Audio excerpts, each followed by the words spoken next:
Thanks, Bill.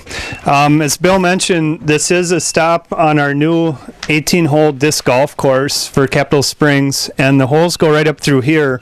And like most of our projects, as we get into these and do our site analysis, we discover things. And here in the design development, we discovered there's a mound group here. And it's actually, they call it a mound landscape. There's one mound, if you look out the window, that's straight up there, and there's like a metal post with a ribbon on it.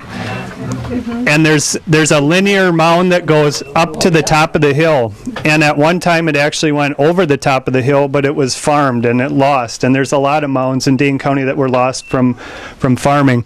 There's also another smaller one that's to the south, a couple hundred yards. You can't see it from here yet, but how they interpret these mounds a lot, they used to just say, you have to avoid the mound itself. Well, here they actually call it a mound landscape, where these two mounds are part of a whole spiritual area, and they don't want you to develop in between them as well.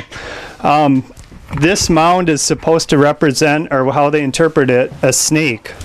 And this is a great spot too for Phil to think about. Here we have it all. We have water, Nine Springs Creek, wetlands, and steep topography. And this is the whole complex right here at this stop.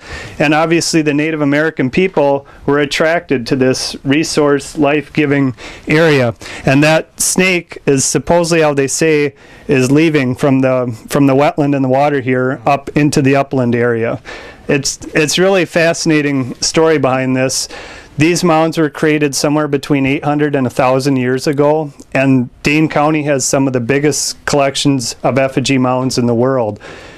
If you read this book by Bob Birmingham, retired state archaeologist, it actually says right in the start, they don't know for sure why these mounds were constructed. There's all kinds of theories out there, but they don't know why for sure they were constructed.